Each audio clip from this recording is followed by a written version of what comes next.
Hello po mga kanini. Yes, tama po kayo. Umiiyak ako kasi pagalitan ko po si Sandre.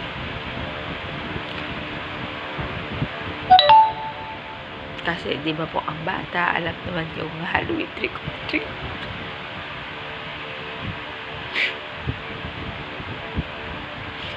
Excited po talaga siya sa Halloween trick or treat. Gusto niya isuot yung costume niya. Gusto niya na yung dalhin yung pumpkin niya sa labas. Kasi magti-trick or treat daw siya. Supposedly, dapat nung kahapon yung parinig sa school, pero hindi natuloy na move siya. Ngayon, wala siyang ginawa ko, di ba, ulit-ulit mag-Halloween na nini. Kahit gabi na lalabas daw siya, magti-trick or treat siya. And kanina, around 9 PM, talagang pinupush niya na lalabas siya, mag-Halloween siya, magti-trick or treat siya. Hindi na kinaya ng PC ng nini niyo. Kinuha ko yung pumpkin niya. Binuksan ko yung pinto. Sinabi ko, oh, ayan yung pumpkin mo, lumabas ka. Mag-trick or treat ka mag-isa. Ayaw niya. Umiyak na siya kasi alam niya galit na talaga ako. Hanggang sa meron ako, syempre nanay may pamalo. Tapos nandito rin siya sa isang sulok doon kanina. Ayan, tulog na po pala si Sandre. Tapos ko siyang pagalitan, nakatulog siya. Sabi ko sa kanya, malapit na yung Halloween pero hindi pa ngayon. Hintayin mong bibihisan kita ng costume mo. Saka ka mag-Halloween trick or treat. Tapos pinapalusig, gusto mo mag-Halloween? Sabi ko, sige, lumabas ka. May pamalo ako, hindi ko na natadya yung emotion ko. Napalo ko yung pumpkin, nabasag yung pumpkin, hindi pa niya yung nagagamit. Nabasag ko yung pumpkin sa sobrang galit ko. Umiiyak siya. Pero galit ako no. Umiiyak siya, sabi niya, wala na akong pumpkin, wala na akong Halloween.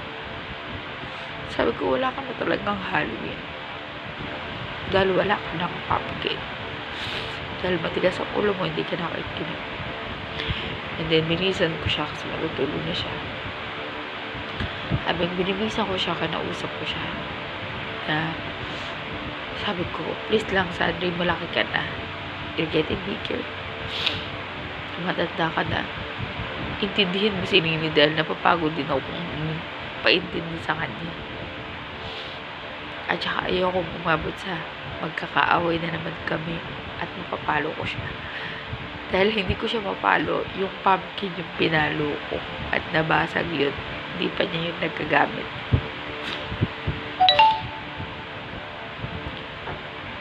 Tapos, eye to eye contact kami, kinausap ko siya. Alam ko, dun sa tingin niya na magtatanda na siya. Pero nalulungkot ako kasi nakukonsya niya. Kasi nakita ko din naman yung sadness dun sa face niya na wala na daw siyang Halloween. At wala na siyang pumpkin. Kasi alam ko yung next. Ang hirap maging nanay. Kasi tinatansya ko yung excitement ng anak ko dahil kaliyahan niya yun. So, binilan mo siya ng costume na Halloween na pumpkin. Gusto mo yun ibigay sa kanya, kaya lang hindi pa nga yung time. Pero hindi ko pa naiyak ulit. Umiiyak ako kasi nakukusaya ako dahil sobrang lungkot niya. Yung sinabi ko, wala na Halloween, wala na siyang trick or treat at wala na siyang pumpkin at wala na akong balak bilhan siya ng pumpkin.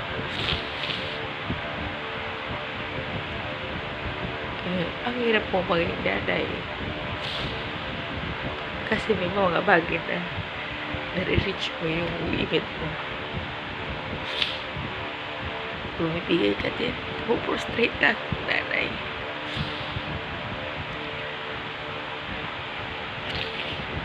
Yun, so,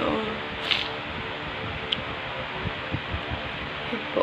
Hindi ko alam kung mababash po ako dito or magkakaroon kayo ng simpati sa akin. Pero alam ko maraming nanay ang makakaintindi. Pero hindi ko naman pinakita sa kanya na ganito na umiyak. Talagang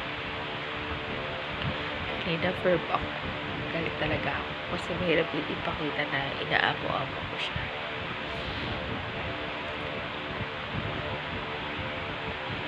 So,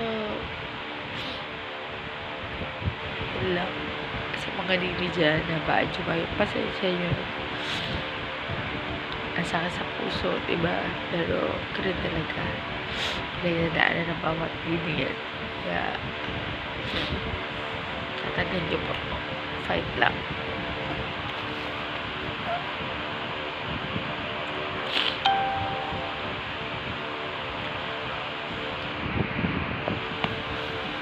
Iiyak-iyak pa siya. Alam ko kahit tulog siya. Alam niya yun. Kasi nakatulugan niya.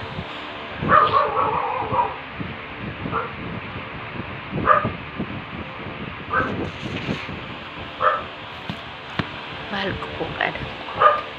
Mahal na mahal ko yun. So, yun lang for tonight's video. I'm okay. Mag-iinom ko po ako.